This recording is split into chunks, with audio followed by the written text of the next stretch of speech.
సభకి నన్ను ఆహ్వానించినందుకు చాలా సంతోషంగా ఉంది.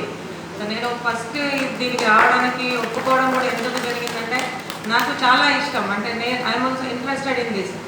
నేను ఎప్పుడూ బాధపడేది ఏంటంటే మనకి ఇంత విలువైన వైద్య పద్ధతి ఉన్నాక మనం కంప్లీట్గా 100% పాశ్చాత్య వైద్యం మీద ఎందుకు నిర్భరం అయిపోతున్నాము. రోజు రోజుకి అది ఎక్కువైపోతుంది. ఇప్పుడు సివియర్ డిసీజ్ ఏదైనా వచ్చిందంటే చక్కగా మనం అలోపతి హాస్పిటల్కి వెళ్తాము, ఆపరేషన్ అంటారు, ఇంకేదో అంటారు, ఇంకా హైఫై వైద్యాలన్నీ వచ్చాయి.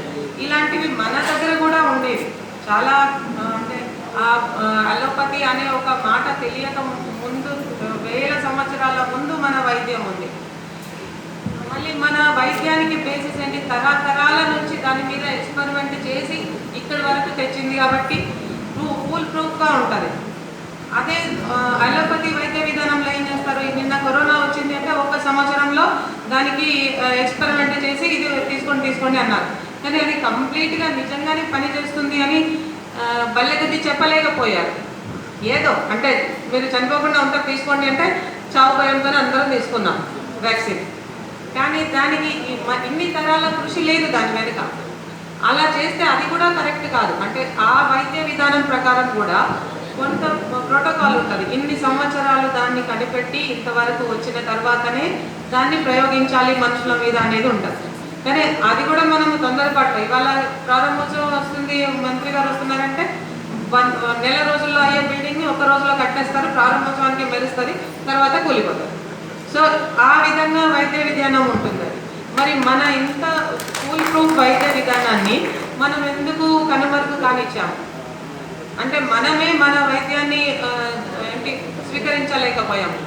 ప్లస్ మనము ఎల్డర్స్ నుంచి, పెద్దవాళ్ళ నుంచి నేర్చుకోవడానికి ఇష్టపడడం లేదు పిల్లలు. ఎందుకని?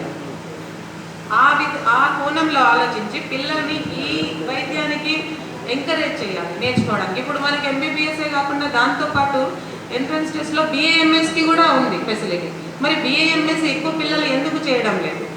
ఈ కోణంలో ఆలోచించాలి. వాళ్ళని మనం ఎంకరేజ్ చేయాలి. అట్లీస్ట్ ఇప్పుడు మనము ఊరిలో ప్రతి ఒక్కరిని ఎంకరేజ్ చేయాలి. మన ఇంటి పిల్లలు ఎవరైతే వైద్యంలో ఇంట్రెస్ట్ ఉందో వాళ్ళని BAMS ఎందుకు చేయించకూడదు? అలా చేయించడం వల్ల నేను BAMS వరకే ఎందుకు పోతున్నానంటే, ఇప్పుడు ట్రెడిషనల్ మెడిసిన్ మనము ఊర్లలో చిన్నగా ఏదో పెట్టుకున్నారు, చిన్న షాప్ లాంటిది, ఏదో దానిలో వస్తుందా పోతుందా, చాలా మందికి నమ్మకం లేదు.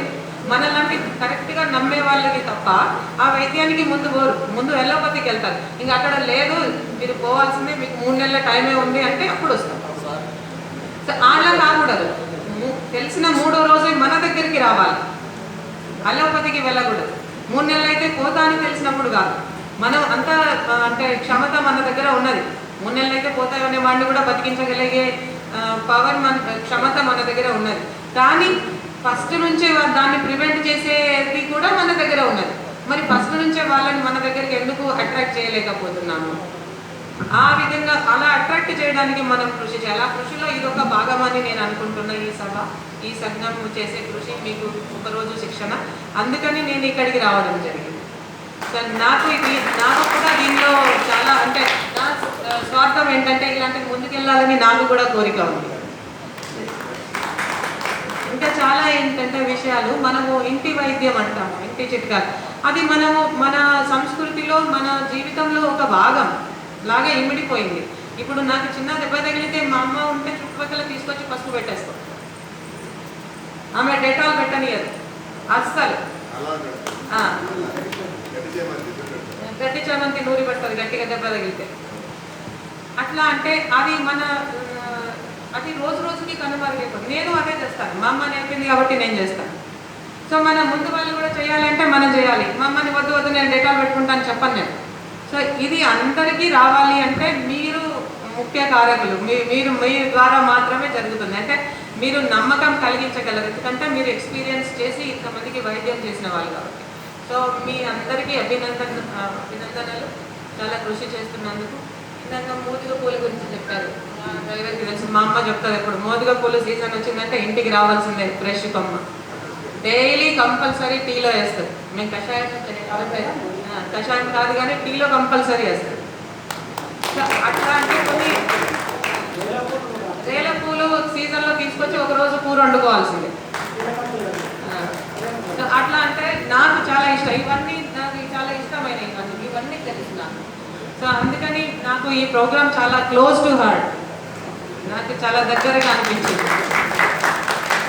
మన పాతకాలంలో ఇప్పుడు మా చిన్నప్పుడు నేను చూసేదాన్ని, ఊర్లో ఏముండేది, ఆయుర్వేద వైద్యులు ఒకటి ఉండేవాళ్ళు, యునానీ మెడిసిన్. మా నాన్న తీసుకెళ్లే వాళ్ళకు ఏదో మూలిక మెడలో తాయితులకు కట్టేవాళ్ళు, దానివల్ల జ్వరం తగ్గేది. అంటే ఆ మూలికలో అంత పవర్ ఉంది.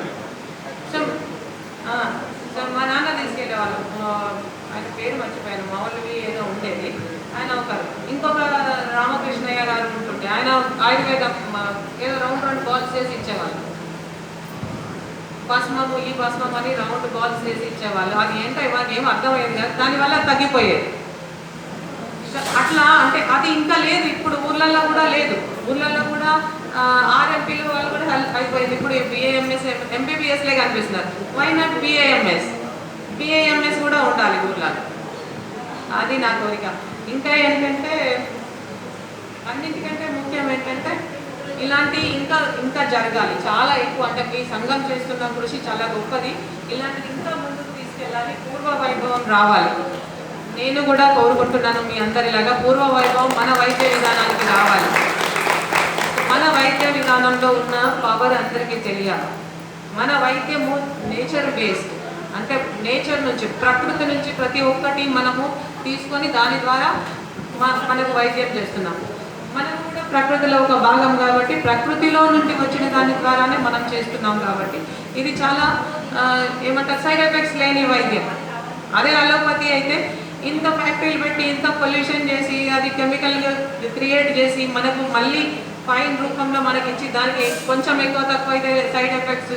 అట్లా కాకుండా ఇప్పుడు ఈ మూలికను ఇవ్వడం వల్ల ఒక ఆల్కలాయిడ్ ఏదైతే రోగానికి మనం ఇస్తున్నామో దాని కాకుండా ఇంకొక ఆల్కలాయిడ్ కూడా ఉంటుంది, అది ఇంకొక అంటే శరీర రుగ్మతకి పనిచేస్తుంది.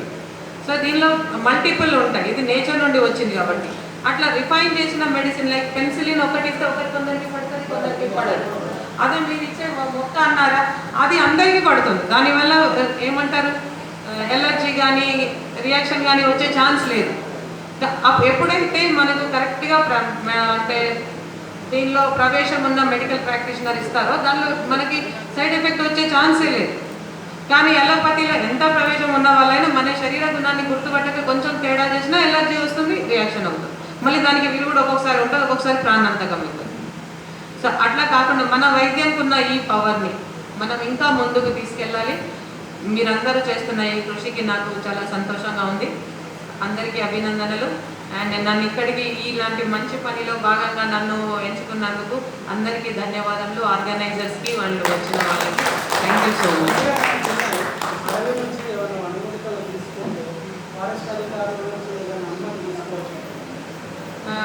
నుంచి వన మూలికలు అంటే ఇప్పుడు సబ్సిస్టెన్స్ లెవెల్ అంటాం మేమంటే ఎవరైనా ఊర్లలో వైద్యం కోసం, ఇంటి వైద్యం కోసం, లైక్ నేను మొదలుగా పొద్దుకుంటాను, అట్లా ఎవరైనా అవసరానికి వాడుకోవడానికి పద్ధతి ఏం లేదు.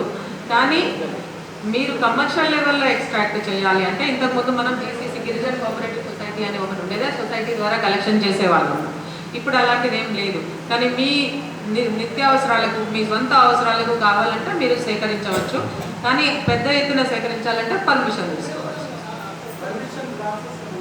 పర్మిషన్ మీరు ఒక అప్లికేషన్ పెట్టుకోండి, అది ఇస్తారు. అంటే కమర్షియల్ ఎక్స్ప్లాయిటేషన్ అయితే నార్మల్గా మీకు ఇంట్లో కోసము, మీ వైద్యం కోసము పెద్ద ఎత్తున మీరు అక్కడ డిస్ట్రక్షన్ చేయడం లేదు అంటే దానికి అవసరం లేదు.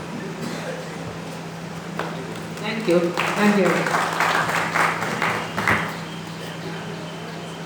థ్యాంక్ యూ అమ్మా, థ్యాంక్ యూ వెరీ మచ్ అమ్మా. ఎందుకంటే మేము ఎన్ని కార్యక్రమాలు చేసినా వీలాంటి అధికారుల దృష్టిలో మేము ఉంటే కనుక ఎప్పుడైనా సమయం సందర్భం వచ్చినప్పుడు అవును వైద్యులు వీళ్ళు బాగా చేస్తున్నారు, చాలా సేవ చేస్తున్నది, అధికారులకు, కలెక్టర్ కానీ ఇంకెవరైనా అధికారులకు కానీ మీ దృష్టిలో సమావేశాలు అయినప్పుడు కూడా అవును కరీంనగర్లో ప్రోగ్రాం జరిగేది, ఇట్లా వైద్యులు చెప్పడం వల్ల ఏమవుతుందో మాకు కొంచెం గుర్తింపు